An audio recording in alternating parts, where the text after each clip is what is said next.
When I was 7 years old, one of my closest friends died of leukemia. And so I really started to question the nature of God. I studied philosophy in college. I at one point wanted to get my degree in theology. I really wanted to crack this nut of trying to understand why are we here? This guy is a wealth of knowledge. He's literally like a modern day Yoda. Let's welcome Zach Slobin. I'm just somebody who's always been unwilling to settle for the status quo and someone who's always been unwilling to live a life that others think I'm supposed to be living. What are people most afraid of? Judgment, criticism, not fitting in, not being welcome. I need to evolve into this person where I want to be. What's your advice to that person? My suggestion is this, if you were to go back to your 18-year-old self and give him 30 seconds of advice, what would it be?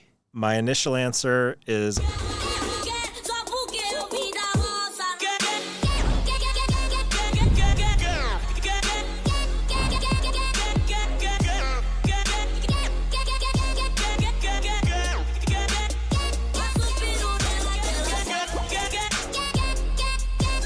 all right, welcome back everybody to another episode of the Dream Out Loud podcast. Today I've got a guest who is coming back on the show. He came on the show a couple years ago, and if you haven't yet listened to the interview, after this interview you're going to want to go back and listen to it. I couldn't tell you which episode it is, but it's probably within the first 50 or 60. And we went so freaking deep into self-esteem, raising your self-esteem, developing self-love, and actually how do you achieve massive success in your life without losing yourself in the process? And how do you heal through past traumas and all these sorts of things? So I've invited him back on the show for so many reasons, because this guy is a wealth of knowledge. He's literally like a modern day Yoda. He's so wise, yet so extremely successful in his own rights as well. And we're going to dive just into a hell of a lot of things. But the reason I wanted to bring him back on the show was because in the last couple of years, like a lot of people, people have gone through journeys and they've pivoted and they've opened up new doors and they've done more things and they've dived in. And this guy has done a really big deep dive into a lot more of a personal journey, a lot more of a spiritual journey. And I'm super, super excited to sort of bring him in and talk a lot about things that you guys want to hear about. So let's dive straight into it. Let's give him a big round of applause. How do we do a round of applause first? Let's welcome Zach Slobin. Thanks, brother. It's good to be here. Just imagine people clapping at home, right? Yeah, just clap. Everyone's clapping. Everyone's clapping. Yes. Dude, I'm fired up to bring you back on just for the fact we decided for the last half an hour talking about everything that should have been recorded, which was just good value, because every time I talk to you, there's just so many epic things we talk about. But give these guys, in 60 seconds, a bit about who you are, what you do, and how you got to where you are right now. 60 seconds. Who I am is something that's beyond any kind of title I've ever been assigned or any kind of external validation I've ever sought, which is something I chased for years and years. Who I am at my core, it's a contract that I kind of assigned myself as I'm an inspiring, powerful, loving man. And that's where I kind of take my stand in the world. And in terms of business, I'm a consultant. I'm an entrepreneur. I've been one since the time I can remember. And I'm just somebody who's always been unwilling to settle for the status quo, and someone who's always been unwilling to live a life that others think I'm supposed to be living. And so I was always willing to challenge the norms of society, regardless of how foolish I looked at times. And there were plenty of times that I looked foolish. And that path, as tormenting as it's been at times, is something that I wouldn't trade for the world. Do you think that's common with most entrepreneurs? Do you think like the common thread you work with, that's like what you do, you work with entrepreneurs. Do you think a common thread is the fact that they don't have the ability to want to fit in? They want to do things differently. They have this rebel kind of attitude. Is that a similar trait, or do you think it's just you? No, I don't think I'm unique in that way. I think if you speak with most entrepreneurs from the time we're kids, we started to ask different questions, right? There was a part of ourselves that looked around the world and said, I don't know what it is about the way things are operating, but I don't fit this mold, and something about this doesn't feel right to me. And for me, it started when I was really young. I started questioning everything about the religion I was raised into. I started questioning everything about the way that people worked, about marriages, about relationships. I started questioning things in high school when I would notice my friends laughing and joking like they were best mates, and then, talking crap the next moment behind people's backs. And I early on kind of noticed the masks that people wore as a way to want to fit in the proverbial box, if you will. So I don't think I'm unique in that way. I might have started questioning a little bit earlier, but I think that some of us are hardwired to look at the way the world is and say, I don't want to participate in this kind of systemic game that says this is what life is supposed to look like. Okay, one thing you mentioned about masks, right? Can we talk into this? Explain, what are masks? What are some common ones that, a lot of people may or may not use and wear in today's society? And why do people do it? Like, why do people wear it? Like, what are they? Yeah, can we talk about this? Well, it's, you look at a holiday like Halloween and you watch people dress up, and Halloween is one of the most freeing nights of most people's lives because they feel liberated, because they pretend to be something that they're not. And we tend to do that in our everyday life. We're so terrified of living out loud, dreaming out loud, because what will people think of me? What will people say to me? And it really has everything to do with tribal dynamics. This idea that if I really differentiate myself, if I really speak to what I believe to be true in the world, will I be shunned from the tribe? Will I be outcasted? And if I'm outcasted, how will I survive? And so the base mechanism of a mask allows us to survive in some ways. And so we create all kinds of masks. We wear the mask of the victim. We wear the mask of the martyr. We wear the mask of the hero. We wear the mask of the knight in shining armor.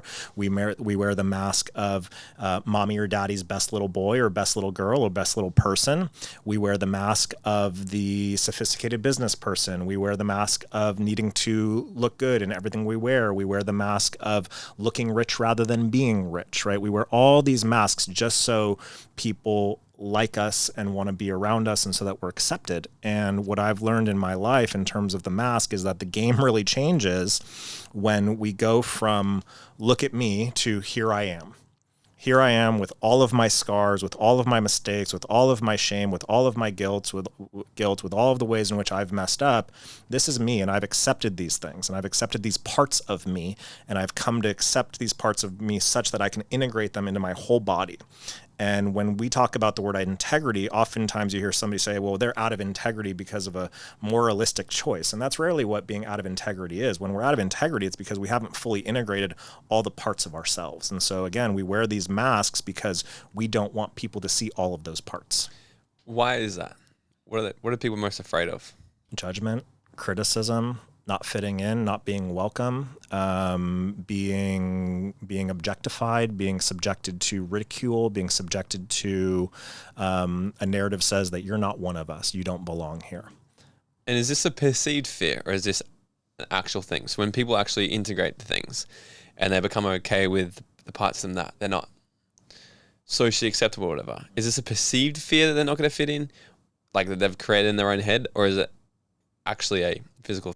Well, I'm not a neuroscientist, but based on what I've learned about the topic, it's both. I mean, there's real survival mechanisms happening in the brain that say, if I let people see this part of me, they'll expel me. And if I'm expelled, how will I eat? Where will I sleep? So we're talking about basic survival mechanisms that are going off in the unconscious mind from a protective perspective. And it's a lot of, I know you've gotten, mastery in NLP at this point. A lot of what you work on in NLP is kind of obliterating some of that unconscious programming. Well, that survival mechanism that's going off when we hide ourselves, when we're unwilling to reveal ourselves, is the exact same thing that's happening. And then of course, ultimately though, is it real? Of course not. Because what I know to be true in my own life is I might venture outside of the tribe on my own, but what eventually will happen is I will find my way. I will find my way to another group of people who are an acceptance of who I am, who are an acceptance of who I'm choosing to be in the world. Because what I've also come to realize in my own life is that we're all each other's teachers, which means we're all each other's students, and ultimately we're all just mirrors for one another. And so if I'm willing to leave my foundational community, if you will, if I'm willing to leave the herd and graze on my own for a while, inevitably I might come across someone like you who looks at me and goes, wait a minute, I see parts of myself in this person. And so because I see parts of myself in this person, I'm going to allow myself to be more free. with this person in relationship with me, and you start a new group. This, I can imagine. So here's little Bobby listening to this podcast, wanting to, and he's like, oh, I'm not like the rest of them. I want to be an entrepreneur. I want to start a business. I want to do this. And it's going to involve at some point him to leave the current tribe, at least for some degree. This tribe wants to go and get drunk on a Friday night and do all these sorts of things. He knows it's not going to help him actually get there. So he's consciously aware that, fuck, I've got to actually do this. So there's the fear that pops up, all these sorts of things. How does somebody actually, because now you're talking about on a deep, like psychological level as to why that actually happens. What's your advice to somebody who's going through that period perhaps right now, when they're aware that they're like, shit, if I don't keep holding this mask of who I was taught I should be, I need to evolve into this person who I want to be. What's your advice to that person to actually go for that transition? Because it is scary in the beginning. It can be absolutely terrifying. And my suggestion is this, is you have enough evidence to support you in what your kind of naturalized identity is. And now you're challenging that identity and you're saying, this doesn't feel right in my body. It doesn't feel right in my nervous system. It doesn't feel right in my mind. But I have an identity that says it's safe for me to be here. I have evidence that says it's safe for me to be here. Even though I don't like it, it's still safe for me. But ultimately, that feeling of safety is a false sense of safety, because you can't really feel safe if you feel trapped, right? And so if I feel trapped, but it's based on existing evidence, the only thing I can do is take new actions in my life to gain new identity. And I have to make choices that are in alignment with the identity I want to create. I have to make choices. So I have to get really clear on, who do I want to become? What does that person look like? And I don't necessarily mean physically, of course, but who does that person look like in the world? How do they show up? Who are they being? What kind of choices do they make? What kind of habits do they have in their daily life? How are they operating in the world? How are they showing up? And it becomes very simple. So if the future me is someone who is fulfilled and peaceful and living from a place of fulfillment and excitement, because I'm pursuing a path that is exciting for me and I'm making the kind of money I want to be making, and I have a venture that excites me or a business that excites me, and I'm surrounded by people who support me, now it becomes very clear. Well, when I get faced with a choice, if it's going out with my mates for, to the bar or whatever it is and getting hammered on the weekend, it becomes very clear. What would the future me choose? What would the future me choose? Well, the future me, again, who is content and happy and thriving and not living from a place of insecurity, but from a place of real security because they know who they are, I'm going to choose to stay home. I'm going to choose to invest in myself. I'm going to choose to read books. I'm going to choose to go to a networking event and surround myself with people who are completely different than the group of people that I'm trying to move away from. I have to seek out new bits of identity, new bits of evidence. And yes, that path, like you said, can be terrifying. Because this in-between space of going from point A to point Z, if you will, that emptiness, that uncertainty is terrifying. And uncertainty, in my belief, is one of the greatest reasons that our world is stuck. It's why so many people have no idea who they are. I mean, if you really think about it, like Michael Singer talks about this in The Untethered Soul. Just started reading that. Highly recommend that to everybody that's watching and listening to this. But what he talks about is, he says, look, he goes, ultimately, we're tiny specks of dust floating around in the middle of nowhere on this big blue ball. It's a horrifying proposition. So we start to ask these existential questions. Why am I here? What's my purpose? What does it all mean? Is there any reason for living? What should I do with my life? And that underlying fear can either consume you or it can propel you. And for me, it was a propellant. Because I also looked at the other side of it, which Michael Singer also talks about, which is, okay, so we're for tiny specks of dust floating around on a little blue ball in the middle of nowhere. What's the big deal? Yeah, that's how I always looked at it too. Like when I first started really looking into like quantum physics and all this, and being like, are we nothing other than little coded, it's just codes in the universe and all these sorts of things, and nothing means anything, and all this. I'm like, wow, this is fucking awesome.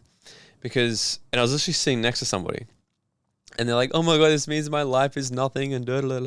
I'm like, no, that means that this is fucking awesome, because that little tiny thing that you believe you can't do it, that also is a made up thing. And it also, like you've talked about quantum physics, it's only real in your head because you're focusing on it.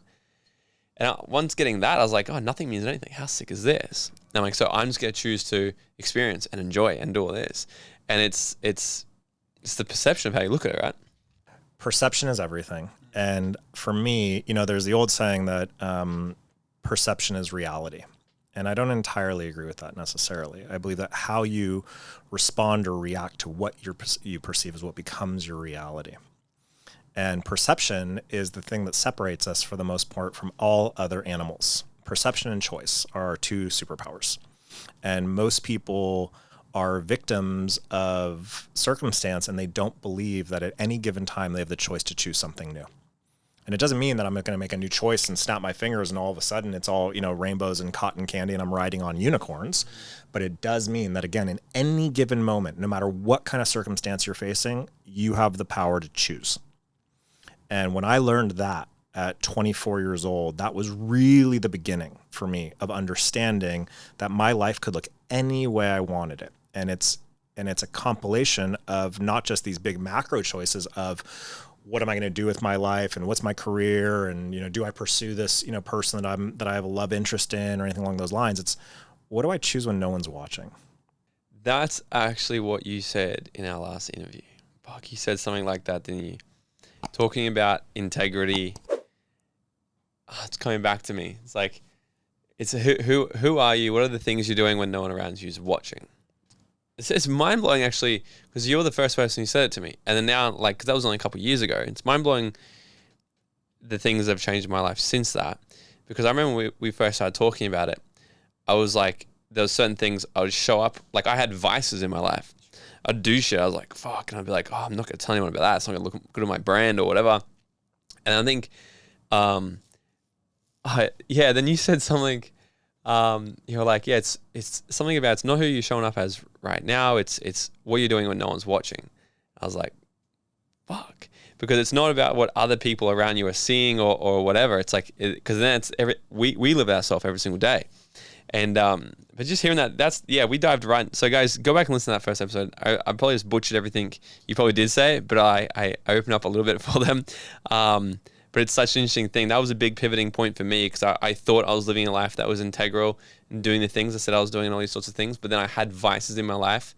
And then I was like, oh, but I can just do that and, live with the guilt or live with the whatever. And then I was like, fuck, game changer. Dude, let's talk about the last couple of years from you. You've been on a wild journey, right? You've pivoted, you've explored. Can you talk to us about, so obviously, you've explored like plant medicines and evolving consciousness and spiritual growth and everything, which is super exciting. Talk to us about take us back to what made you first want to go, okay, I want to go look at plant medicines and ayahuasca and these sorts of things. Where did that come from? What made you want to open that door? Well, it really started when I was 7 years old. That's when you first did your ayahuasca trip? Right. Starting them young these days. I found some mushrooms in the garden and just went for it. No, when I was 7 years old, one of my closest friends died of leukemia. And I started asking big questions, right? I was raised very reformed, but I was raised in a reformed Jewish household. And so in Judaism, just like in Christianity and, and in Islam, God is all powerful, all knowing, all loving. And I couldn't rectify that in my mind. How could you be, if you're all powerful, why wouldn't you stop this from happening? If you knew this was going to happen, why would you allow it? And if you were all loving, what's loving about this? It didn't make sense to me. And so I really started to question the nature of God.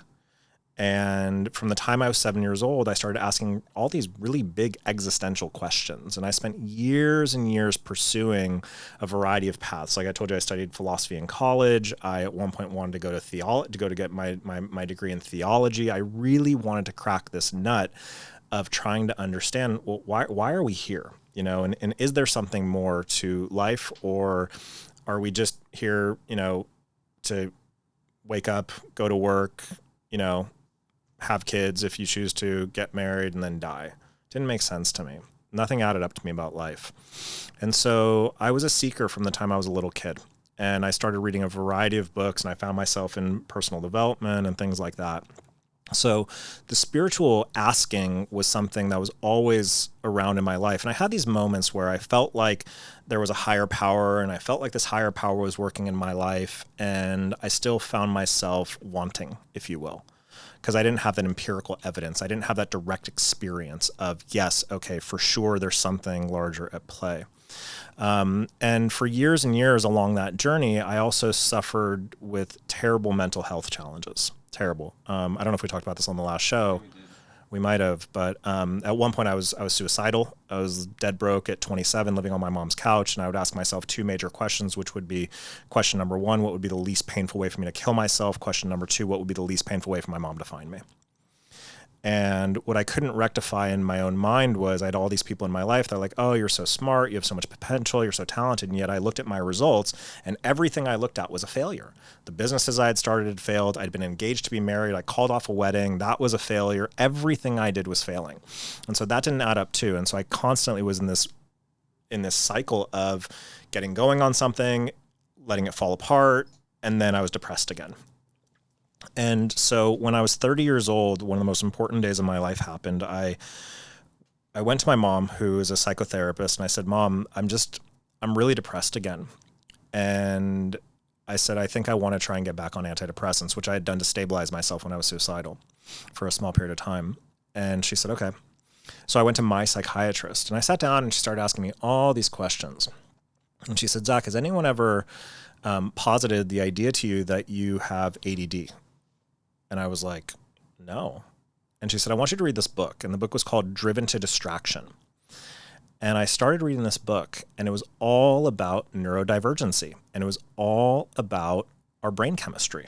Driven by distraction. Driven to Distraction. Driven to Distraction. By Dr. Hollowell, I want to say. I hope I'm not butchering that. Yeah, Driven to Distraction.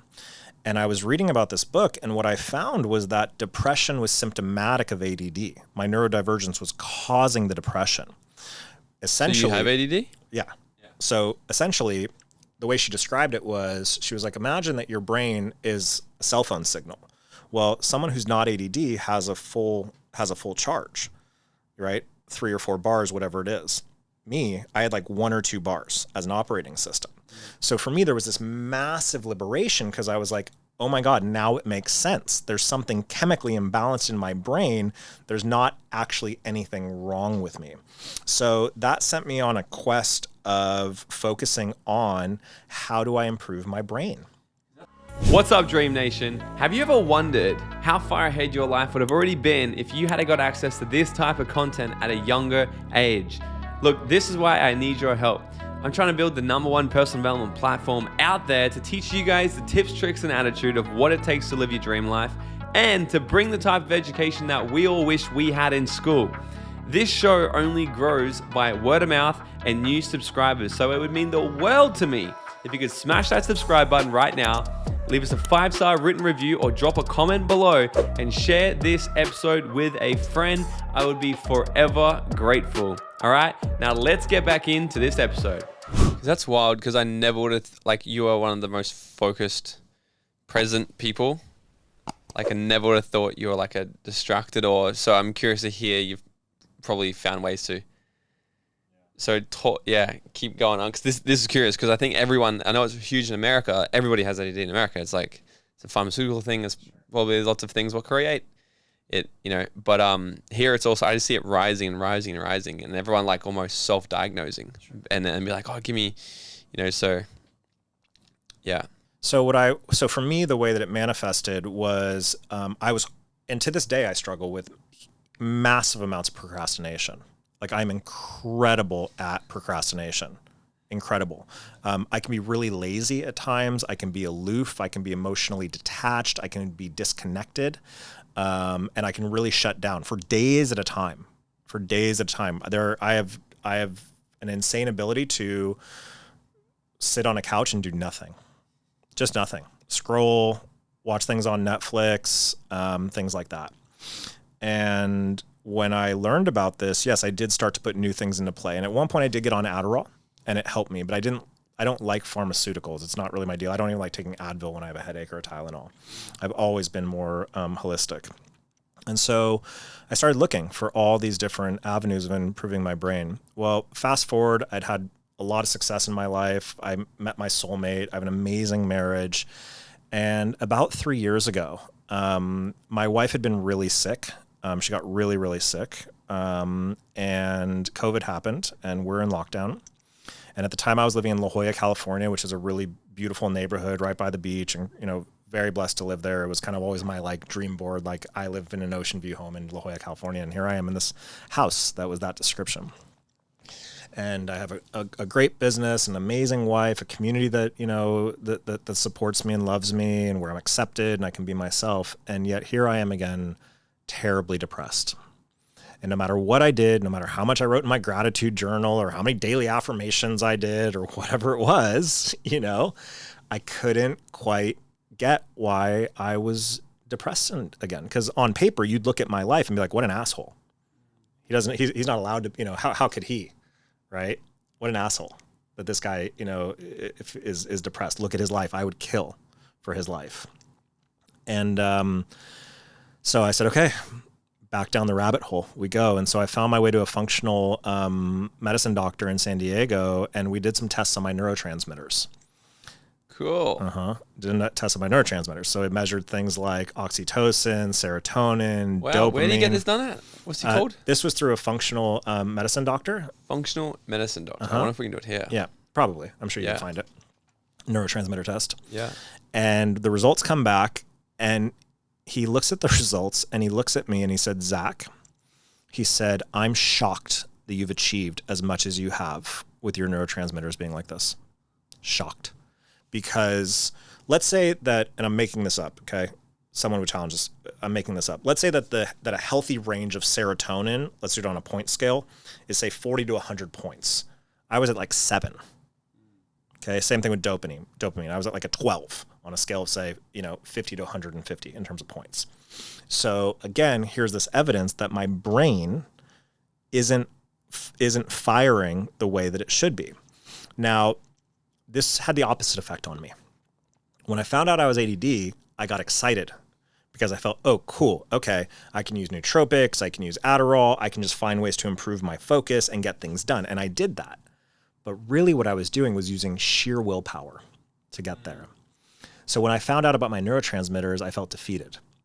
And I felt like I don't have the willpower to keep doing this. I can't keep running this cycle. And so 3 things started to come up for me simultaneously over the course of the next 2.5 years. First, I went to work on doing different things for my neurotransmitters. I did brain stimulus type things. I did different types of nootropics, things like that. I started going to work on my sleep. I changed things in my diet, even though I was already a really healthy, clean eater. I focused on different types of exercise. I started doing a lot of different biohacking strategies, like using ozone therapy and red light therapy and sauna and all those things, which were... Do you do ice baths? I do. It's like a new thing. I don't know if you've ever heard of it. It's like all the rage, right? Yeah. All the bros do ice baths. I actually did cryotherapy yesterday. I said to someone the other day, ice baths is the thing. And I'm like, bro, I'm doing fucking ice baths way before it was cool. Yeah. I think since we're 21, 22, cold showers and this shit. But now it's cool. But now it's cool. Now it's trendy. And so I felt demoralized. Now, something else was transpiring in my life at that time. We'd built our business. We'd been really successful. And I was finding myself in a place of no longer feeling stretched. And I knew that it was time for me to find a new mentor in my life. And I hired a couple coaches. They didn't last more than a week. I started reading new books. I couldn't get through more than 2 chapters. Nothing was stretching my mind. Nothing was challenging me. And so I knew that I needed a new teacher. That was the other part. And then the third thing was, I was still desperate for this knowing of what was beyond just this material existence. And so about 1.5 years ago, I came across a book by Michael Pollan called How to Change Your Mind.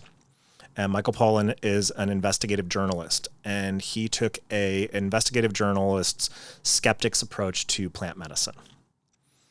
And all of a sudden, I start reading about how plant medicine has the ability to literally rewire your neuroplasticity, literally rewire your brain, literally help heal generational trauma at a cellular level, scientifically, data backed. And I go, oh my God, maybe this is my answer for improving my brain finally. And then I start reading about how you have these obviously very deep spiritual experiences where you're breaking beyond just the human mind and into the unconscious. And so now I go, okay, well, there's road number 2. So maybe this is my access point to God or source or spirit or whatever it is. And then number 3 was, what could be more of a teacher than something that has that type of intelligence? And so in November of 2021 or 2022, I can't remember. I hired a therapist who is an expert in facilitating clinical sessions of MDMA and psilocybin. I don't understand the MDMA side of things, because my understanding is MDMA is what do you call it? A lab-made drug. Sure, it is. But it is becoming more of a thing where people are talking about microdosing and stuff with it. So how does that make any sense? So MDMA was never designed to be a party drug. I certainly partied with it back in the day. Absolutely. I haven't touched it in a very long time because... Yeah. But pure MDMA, pure MDMA allows you to do is it allows you to drop what's called, and again, I'm not an expert on this, it allows you to drop what's called your prefrontal node network, or essentially your ego mind. And when you're able to drop your ego mind, it drops you into your body and into your heart. So you can really start to tap into unfelt emotions and things that you've suppressed for years and years and years, and talk about them from a place of absolute love and compassion. Makes a lot of sense now that I'm thinking back to the Right. days of partying. Just find somebody in the corner and tell them how much you love them for 3 hours. Pretty much, right? Pretty much. And so when that was combined with psilocybin, and again, just to give really clear disclaimers, once again, I was working with a professional, I was working with a therapist, I did a ton of research on this. It put me into a world where I visually and experientially saw things and felt things that I'd been asking questions about for my entire life. And what's psilocybin? Psilocybin is mushrooms. Oh, okay. Mushrooms. Okay. So you can combine them. Mm-hmm. Right. Yeah. Okay. So that was the beginning of my plant medicine journey, and it just opened my eyes to a whole new world. And so I used them very ceremonially a couple of times in the last year or so, and then I found my way to ayahuasca, and that was a whole nother ballgame. Talk to us about this. Can we talk about it? Sure. And again, like I said to you, this is the first time I'm publicly talking about this. Yeah, I love it. I love bringing people on here where they share stuff the first time. We had Les Brown shared, what did he his whole story is like he didn't know who his mother was and all this stuff. And he shared on our podcast. He's like, I just got in contact with my birth mother this week. It's like, fuck yeah, we snagged that story. So you saw it here first, everybody. Yes. So your experience with ayahuasca, okay? Because I do want to really dive into this because I've never done it myself. It's definitely trending. I see so many people these days that is like I bumped into a friend the other day and they're like, oh, I'm doing an ayahuasca trip this week. I'm like, why? Like, oh, I'm just doing it. But why?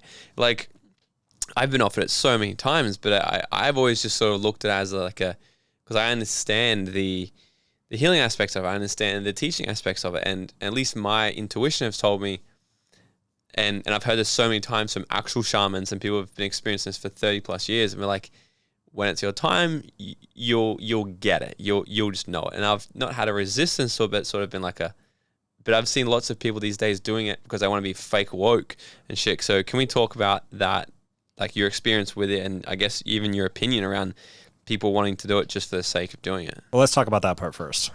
So again, that goes back to the origins of our conversation. Desperate for acceptance.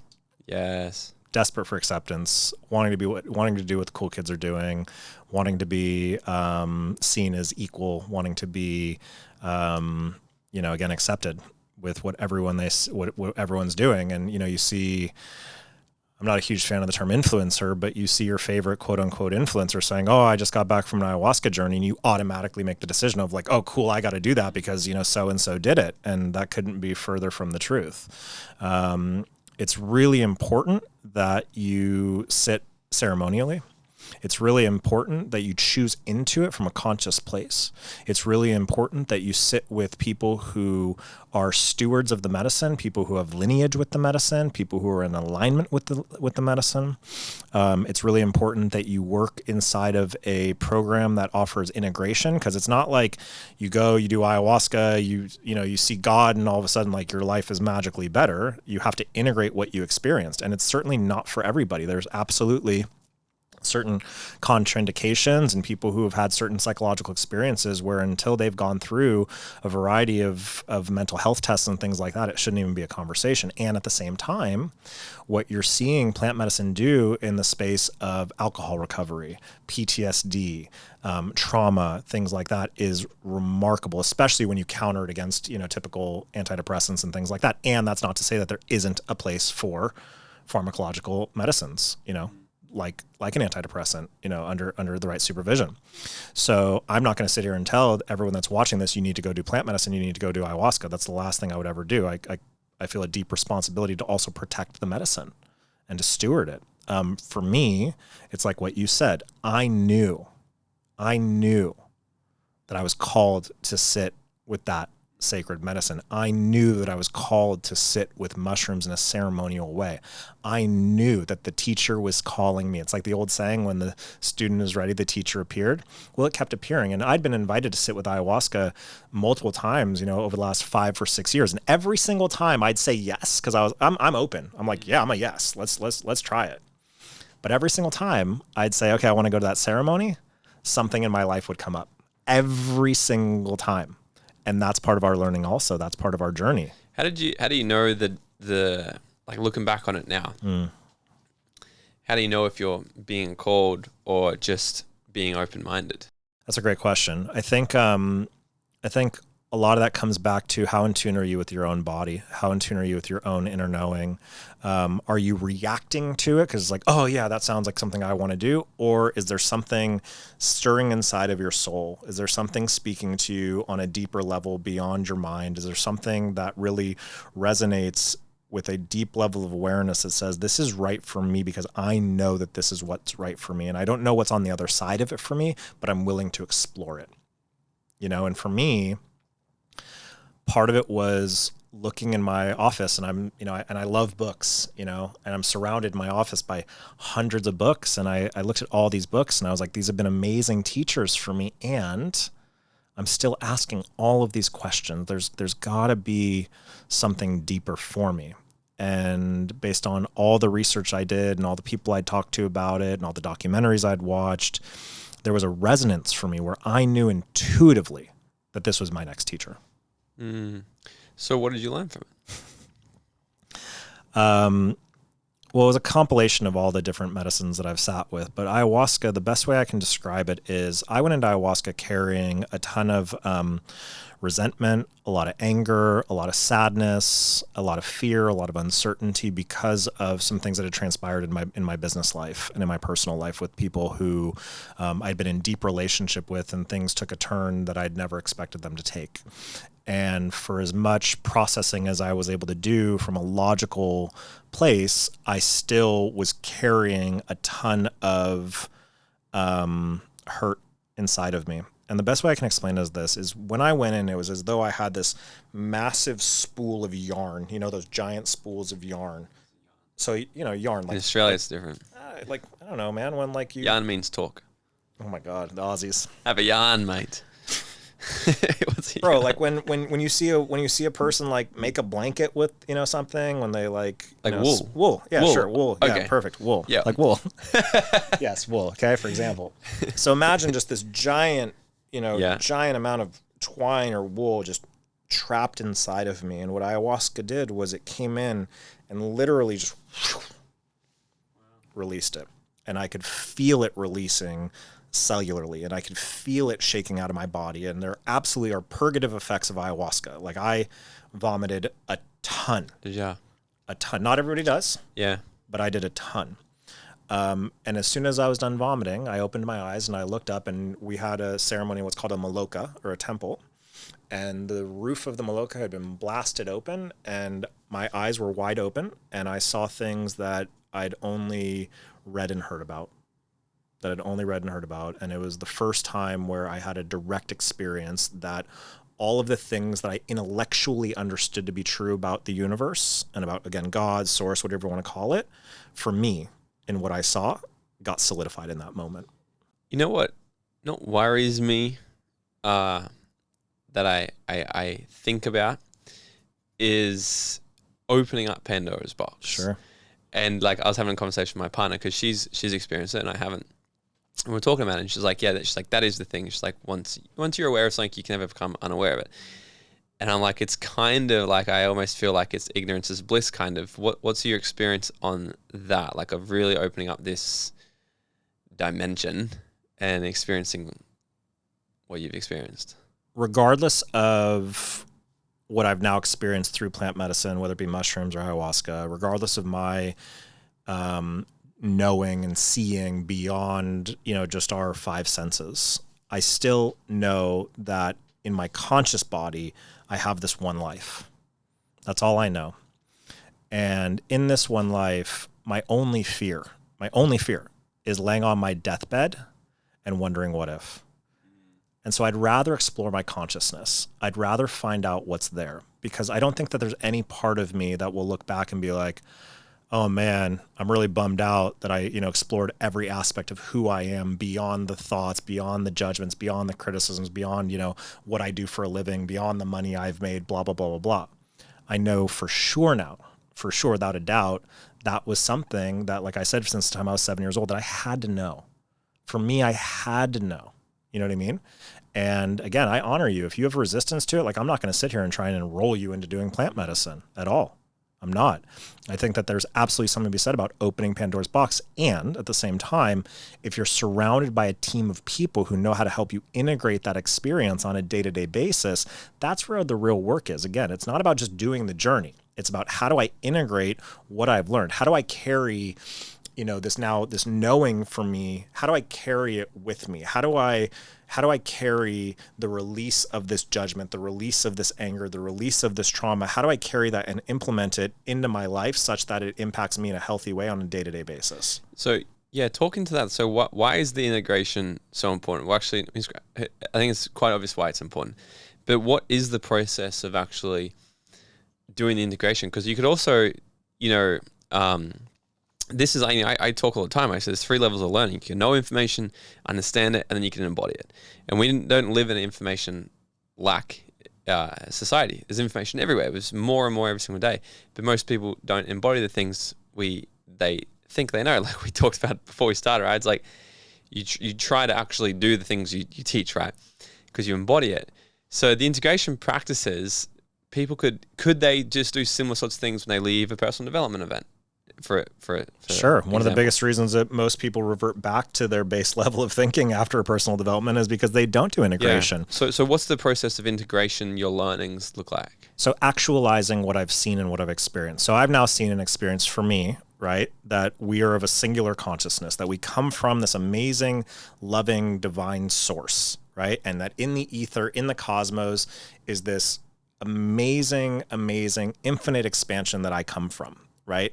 And there is no judgment, and there is no lack, and there is no criticism, and there is no anger. There's just love and acceptance. So integration for me is, if I have a conflicting moment in my life, am I showing up from a place of what the ego wants to be right about, or am I showing up from a place of love, compassion, and acceptance? That's the integration for me. That's the actualization of what I just learned about myself to be true. How long do I want to hold on to the trauma? How long do I want to stay trapped in wanting to be right? How long do I want to fight for something that has absolutely no real relevance? And how much more peaceful would my life be? How much more peaceful would my life be if I was willing to just surrender, again, this kind of 3D, if you will, which is a bit of a woo-woo term, 3D, 5D, right? But how much more expansive could I be? How much more creative could I be? How much healthier could I be? How much more fulfilled can I be? How much more joyful can I be if I don't stay trapped in the dogma that says I have to be right about this is how life looks. You know, you talked about there's studies that have been done to prove, you know, what plant medicine does at a neuroscience level, cellular level, healing, past trauma, all these sorts of things. In a world that seems like anxiety's on the rise, stress on the rise, depression's on the rise, suicide's on the rise, all these things are on the rise. Why is something like this so natural, so illegal? So Michael Pollan covers this in his book, but the history of it's pretty fascinating. So, and again, I might butcher some of this. So for those of you guys that have done the work on this, then forgive me if I get any of this wrong. So in the early stages, when psilocybin first came to Western society and LSD was designed by a guy named Albert Hofmann, it was actually embraced. It was embraced by the government. And the government allowed for a specific company produce LSD. And what they started to see was all of the benefits of healing trauma and things like that. Okay, everything that we're seeing now was happening in the 60s. Along came a guy named Richard Albert, who was a Harvard professor, and a guy named Timothy Leary, who was also a Harvard professor. And Richard Albert became a guy who you may know as Ram Dass, if you've ever heard that name. He's one of my great virtual teachers, if you will. Well, Timothy Leary and Ram Dass started running all of these LSD trials, and people were finding God, and people were healing trauma, and people were living in a more joyful state. But Timothy Leary was a maverick. And Timothy Leary started to say things like, if everyone does this, we don't need religion. We don't need the government. We can self-police. We can create harmony. And the Nixon administration came along and said, we don't like that kind of free thinking. And that's when they openly talked about this, or is this like no? That's when the war on drugs really started. Wow. In the States, that's when the war on drugs started. So the Nixon administration comes in and they said, shut it all down. Schedule 1 drug. Schedule 1. Right? This is as bad as heroin. This is as bad as crack cocaine. We cannot have these people thinking like this, right? So when you think about the hippie movement, the love movement, things like that in the 60s, that was the counterculture that the government didn't want people to have access to. And so again, this isn't conspiracy. This was a public war. And then what came after that era? Wasn't like rock and roll and stuff, like more. So after that, heavy. Cocaine really took over. You know, cocaine really took over in the 70s and 80s, and that's a whole other conversation about the involvement of plant medicine. One could argue. I do not miss those days. And essentially it went underground. It went underground. And so for years and years and years, you had shamans and therapists that were facilitating these journeys completely underground. And it's really just been in the last, I think, 10 to 15, maybe 20 years where governmental agencies are looking at the results from organizations like maps.org, which is the leader in the psychedelic movement, looking at the data saying we have to pay attention to this. Do you think they will? They are. But what if it goes back to the same problem they had in the 60s? Everyone getting, because it is happening. It's not so much a love movement right now. It's a conscious movement. Yeah, it's a consciousness movement. People are very aware of I don't want to be controlled and want freedom. I think that, I'm not in politics. I don't know that I'm qualified to speak on this, but just from my own perspective, I think that you have a younger generation of people, both in government and out of government, that are really intelligent, that are really sophisticated, that are looking at society and saying, look at the suicide rates like you're talking about. Look at the depression rates. Look at how traditional alcohol recovery programs aren't working. Look at homelessness. Look at real drug abuse. And if you look at real drug abuse, when you look at people that are experiencing homelessness and real drug abuse, you're talking about people who don't know how to process their own trauma, and so they move to things like heroin and things like crack cocaine and things like that. And I think you're seeing a movement from a governmental perspective and from a science perspective. They're saying look, we can actually improve society. We can improve society. And what's fascinating to watch, and I don't ever get into politics, and I'm not going to right now, but what's fascinating to watch is psychedelics happens to be one of the few things where you have a bit of bipartisan agreement, where both sides of the aisle are saying, hey, you know what, let's let's look at this. And so I live in a place in Austin, Texas, where you have the University of Texas that's running, clinical trials. You have Johns Hopkins University that's running these large clinical trials. And I actually think I just read that here in Australia that MDMA and psilocybin are about to get legalized for specific clinical trials on specific types of people. Oh, interesting. I don't know. I stay out of all of this myself as well, but that whole MDMA thing I have seen a lot of conversations about it. So I don't know.